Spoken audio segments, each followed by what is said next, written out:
A manhã começava com uma névoa densa sobre a cidade. Dentro da mansão dos Cavalcante, Lucinda caminhava nervosamente pela sala, suas mãos tremendo, enquanto segurava uma xícara de café que já esfriara há muito tempo. Ela sabia que aquele seria o dia em que tudo mudaria. O peso do segredo que carregava por anos estava prestes a ser revelado, e não havia mais como voltar atrás. Tufão estava sentado em sua poltrona favorita, folheando o jornal matinal, sem realmente ler as palavras impressas. Sua mente estava distante, preocupada com os acontecimentos recentes que tinham abalado sua família. O homem forte e determinado que todos conheciam mostrava agora sinais de cansaço, em seu rosto marcado pelas preocupações. Lucinda parou diante dele, respirou fundo e finalmente quebrou o silêncio, que parecia engolir a sala inteira. Tufão, precisamos conversar. É sobre Jorginho. E Carminha, sua voz saiu trêmula, mas determinada. Ela não podia mais guardar aquilo para si mesma. A verdade precisava vir à tona, não importava quão dolorosa fosse. Tufão levantou os olhos do jornal, percebendo a seriedade no tom de Lucinda. Ele conhecia aquela mulher há anos suficientes para saber quando algo realmente importante estava prestes a ser dito. Dobrou o jornal lentamente e o colocou sobre a mesa de centro, dando a ela toda a sua atenção. O que aconteceu, Lucinda? Você está pálida. As palavras que Lucinda estava prestes a pronunciar pesavam como pedras em sua garganta. Ela fechou os olhos por um instante, reunindo toda a coragem que possuía. Carminha é a mãe biológica de Jorginho. Eu descobri documentos, certidões antigas que ela tentou esconder. Tudo foi forjado, Tufão. A adoção, a história que nos contaram, tudo era mentira. O silêncio que se seguiu foi ensurdecedor. Tufão ficou completamente imóvel, como se tivesse sido transformado em pedra. Seus olhos se arregalaram lentamente enquanto processava a informação que acabara de receber. O que você está dizendo? Sua voz saiu baixa, quase um sussurro incrédulo. Carminha, a mãe de Jorginho, isso não pode ser verdade. Você tem certeza absoluta do que está falando? Lucinda assentiu, lágrimas começando a escorrer por seu rosto. Eu verifiquei tudo 3 vezes, Tufão. Conversei com pessoas que estavam lá quando Jorginho nasceu. Carminha abandonou o próprio filho quando ele era apenas um bebê. Ela o deixou em um orfanato e nunca olhou para trás. Depois, quando ele foi adotado por aquela família que o criou com tanto amor, ela simplesmente desapareceu. E agora, todos esses anos depois, ela tá aqui, fingindo que nada aconteceu, vivendo como se não tivesse cometido o pior ato que uma mãe pode cometer. A revelação caiu sobre Tufão como uma avalanche. Ele se levantou bruscamente da poltrona, quase derrubando a mesa de centro.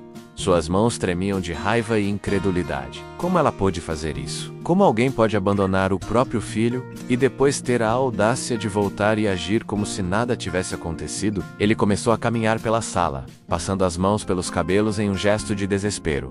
Jorginho precisa saber disso. Ele tem o direito de conhecer a verdade sobre suas origens. Mas Lucinda segurou seu braço, impedindo-o de sair correndo dali. Espere, Tufão. Você precisa pensar bem em como vai contar isso a ele.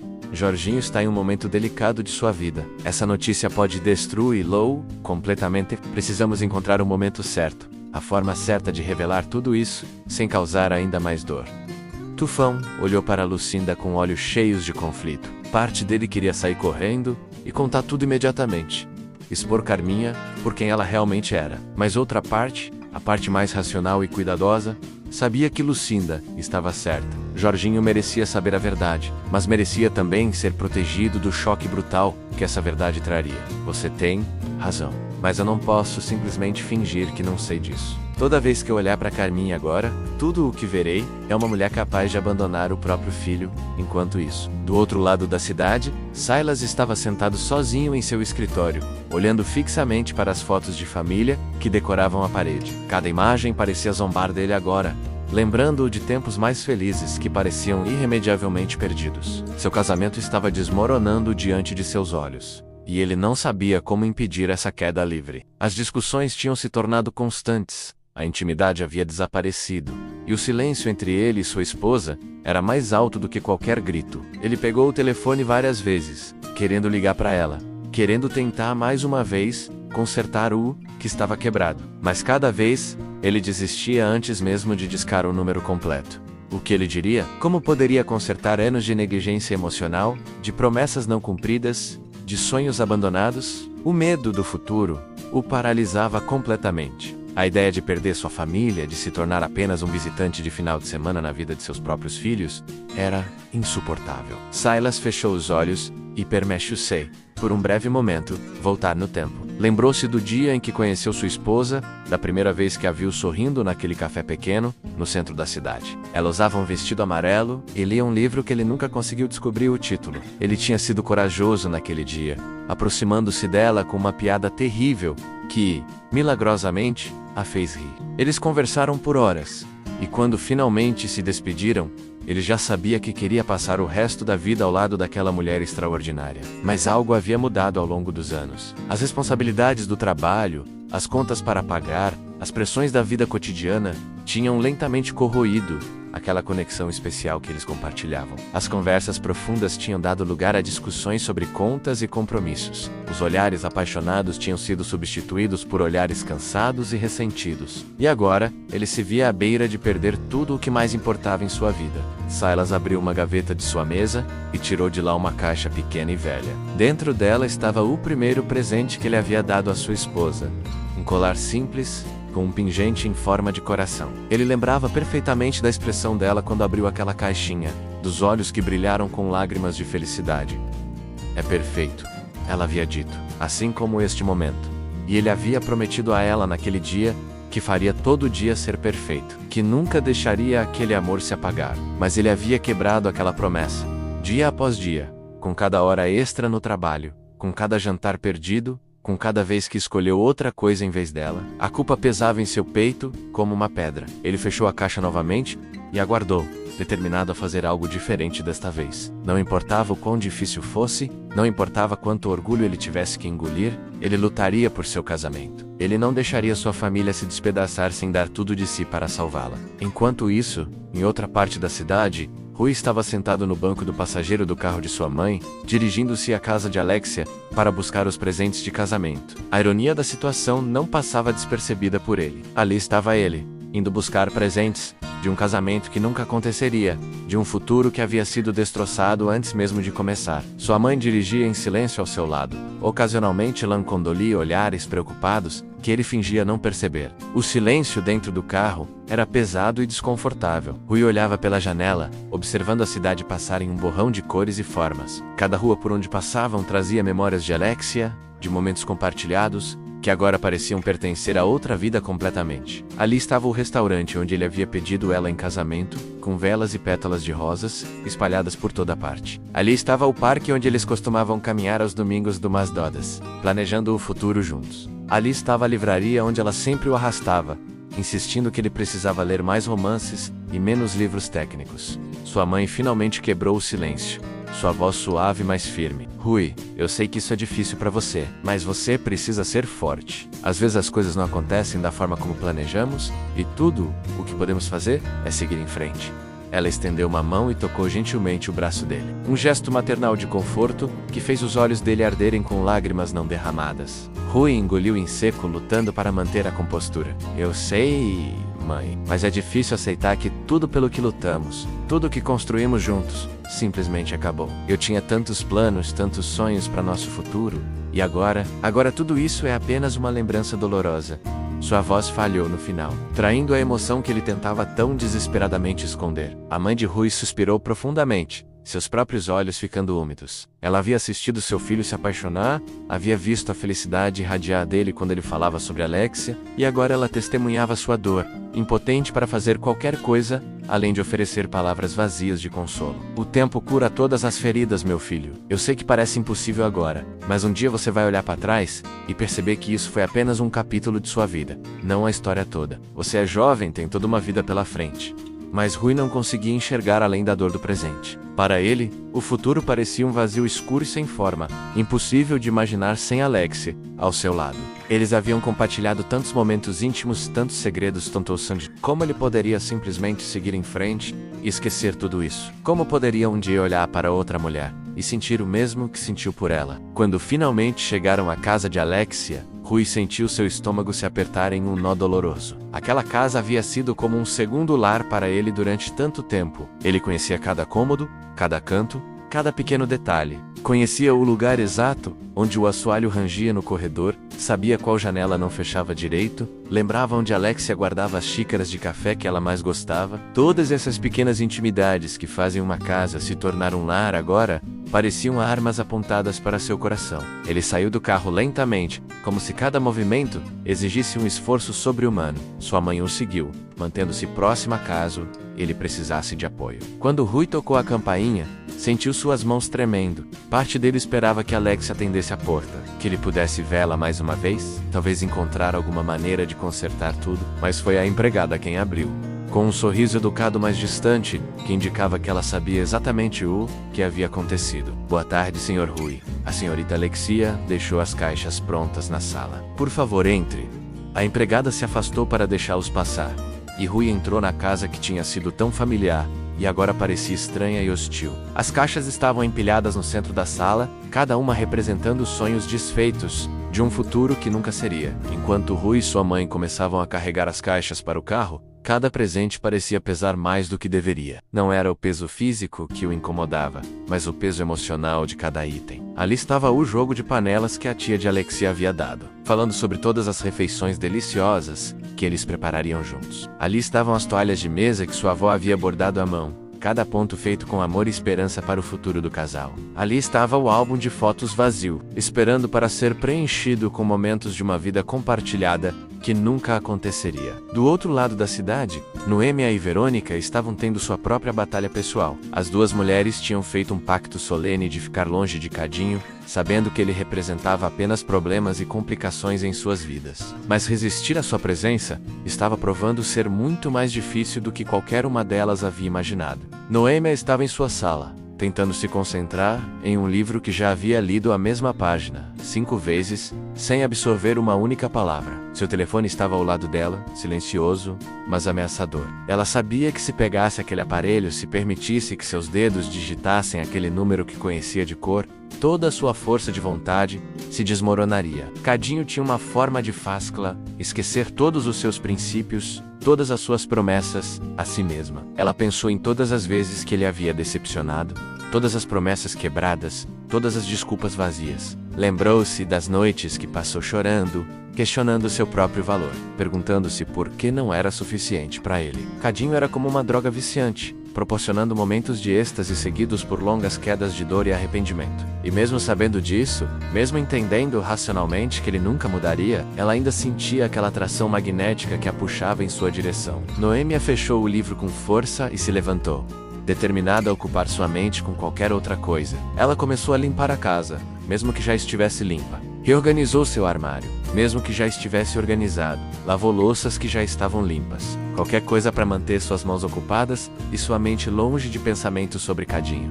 Enquanto isso, Verônica estava enfrentando seu próprio demônio pessoal. Ela havia concordado em encontrar uma amiga para almoçar, uma tentativa de normalizar sua vida e seguir em frente. Mas quando chegou ao restaurante, seu coração quase parou ao ver Cadinho sentado em uma mesa próxima à janela. Ele não a havia visto ainda. Estava absorto em seu telefone, aquele sorriso charmoso que ela conhecia tão bem brincando em seus lábios. Verônica congelou na entrada do restaurante, seu instinto gritando para ela sair correndo antes que fosse tarde demais. Mas seus pés pareciam ter criado raízes no chão. Ela se viu observando-o, memorizando cada detalhe, como se não o tivesse visto em anos, quando na verdade fazia apenas alguns dias. A forma como seu cabelo caía sobre a testa, o jeito que ele tamborilava os dedos na mesa quando estava pensando, aquela pequena cicatriz acima da sobrancelha esquerda, que tinha uma história que ela adorava ouvir. A amiga de Verônica chegou naquele momento, salvando-a de ser descoberta, observando Cadinho como uma adolescente apaixonada. Elas se sentaram em uma mesa do outro lado do restaurante, estrategicamente posicionada para que Verônica ficasse de costas para onde Cadinho estava sentado. Mas mesmo sem vê-lo, ela podia sentir sua presença, como se houvesse um fio invisível conectando-os através do espaço. Durante todo o almoço, Verônica lutou para manter a conversa,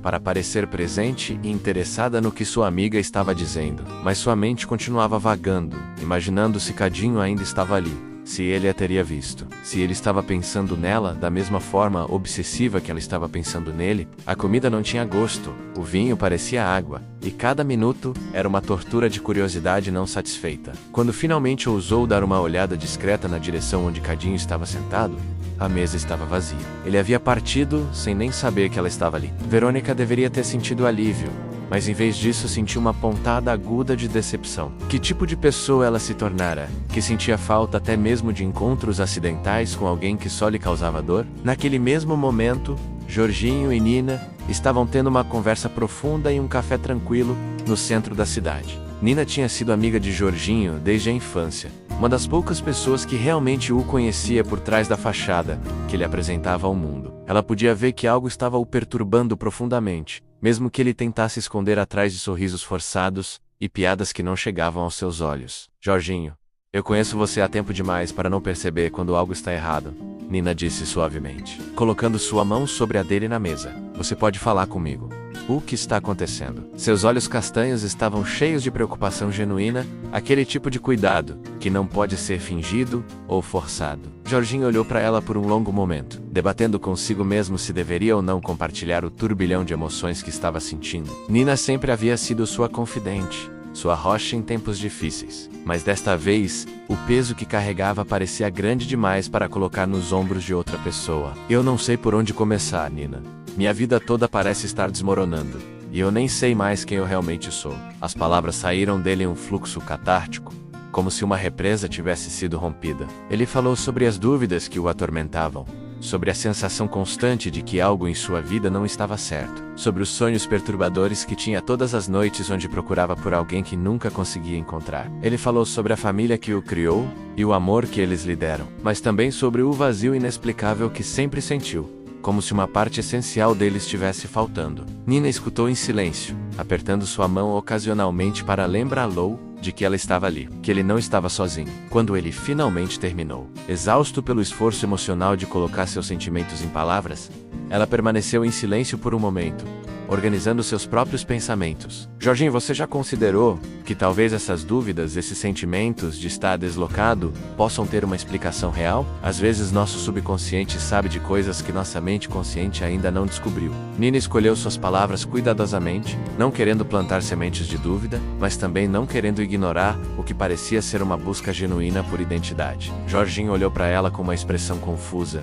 O que você quer dizer com isso? Você sabe de algo que eu não sei? Havia uma borda de ansiedade em sua voz, uma parte dele temendo e ao mesmo tempo ansiando por respostas.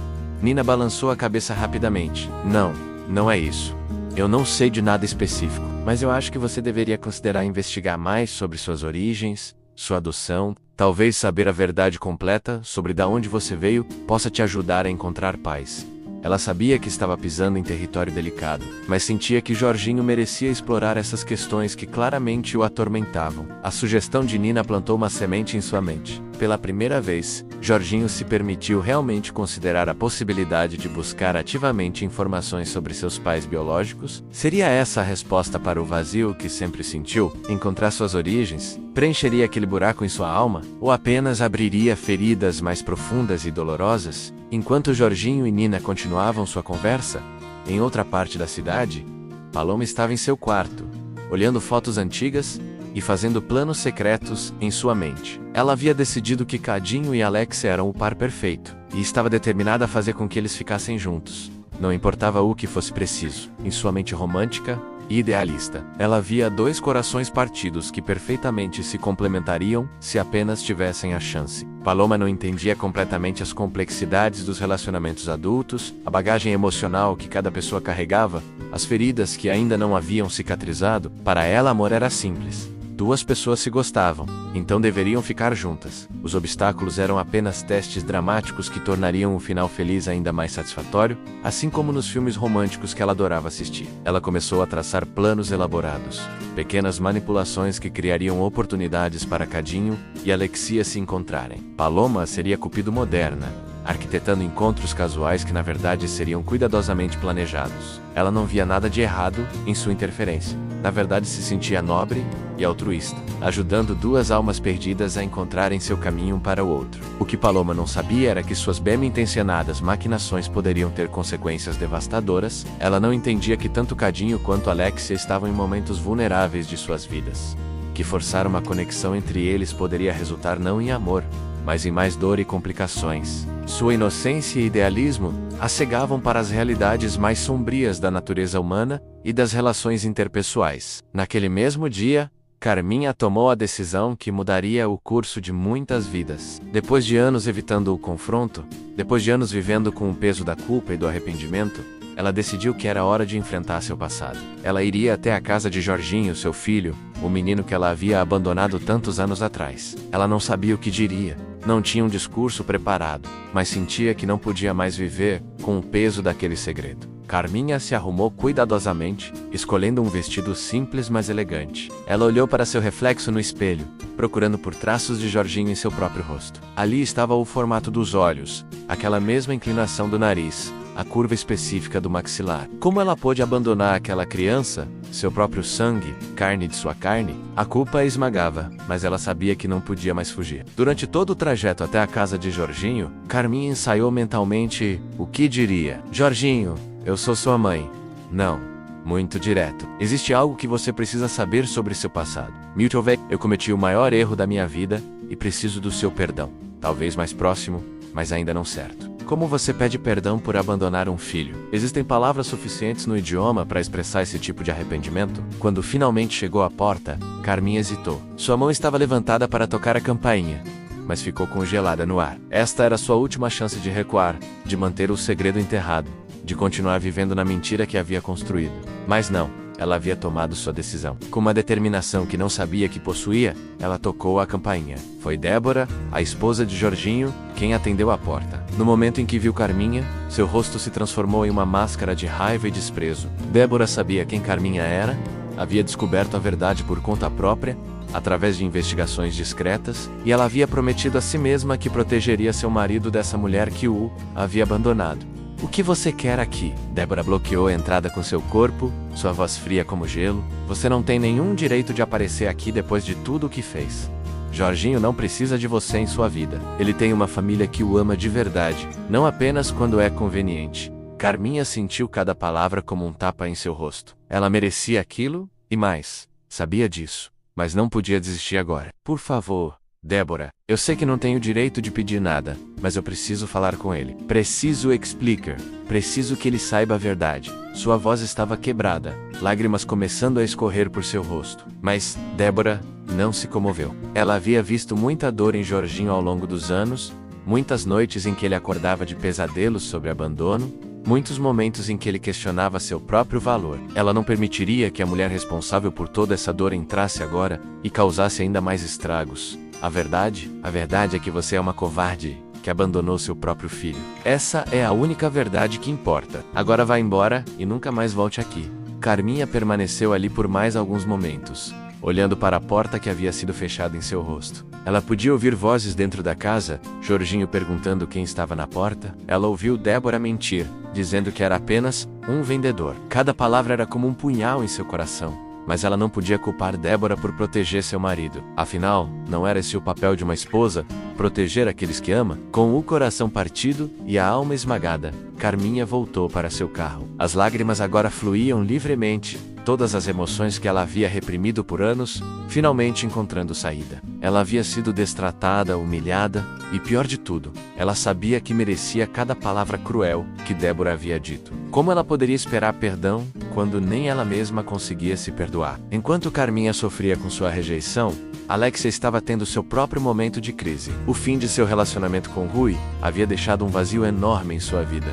Um buraco que ela desesperadamente tentava preencher com qualquer coisa. Ela havia saído para tomar um drink com amigas, tentando esquecer a dor por algumas horas, mas o álcool apenas intensificou suas emoções, em vez de entorpecê-las. Foi nesse estado vulnerável e emocionalmente fragilizado que ela encontrou Cadinho. Ele estava no mesmo bar, sozinho, parecendo tão perdido quanto ela se sentia. Seus olhos se encontraram através da sala lotada, e naquele momento, ambos reconheceram no outro um espírito igualmente ferido. Sem palavras, uma compreensão passou entre eles, uma solidariedade de almas partidas. Cadinho se aproximou dela, e eles começaram a conversar. No início a conversa era superficial, banal, cheia dos clichês que estranhos em bares usam para preencher o silêncio. Mas gradualmente, a conversa se aprofundou. Alexia se encontrou contando a ele sobre Rui, sobre sonhos desfeitos, sobre a dor de amar alguém que já não a amava da mesma forma. E Cadinho, por sua vez, compartilhou suas próprias batalhas, seus próprios arrependimentos. Havia algo reconfortante em falar com alguém que não a conhecia, alguém que não tinha expectativas ou julgamentos pré-formados. Cadinho a escutava sem interrupções, sem conselhos não solicitados, apenas presença pura e simples. E naquela presença, Alexia encontrou um consolo temporário da tempestade de emoções que a assolava. As horas passaram sem que eles percebessem. O bar foi esvaziando lentamente, casais e grupos de amigos partindo para suas casas, deixando apenas alguns retardatários como eles. A conversa entre Alexia e Cadinho havia se tornado cada vez mais íntima. As barreiras normais de etiqueta social se dissolvendo sob a influência do álcool e da vulnerabilidade compartilhada. Quando o barman anunciou o último pedido, Cadinho olhou para Alexia com uma intensidade que fez seu coração acelerar. "Você não deveria ficar sozinha esta noite", ele disse, suavemente. "Deixe-me levá-la para casa." Havia algo em seus olhos, uma mistura de preocupação genuína e algo mais. Algo que Alexia não conseguia identificar em seu estado confuso. Alexia sabia que deveria recusar. Sabia que nada de bom poderia vir de prolongar aquela noite. Mas a ideia de voltar para seu apartamento vazio, de passar mais uma noite sozinha com seus pensamentos tortuosos, era insuportável. Tudo bem,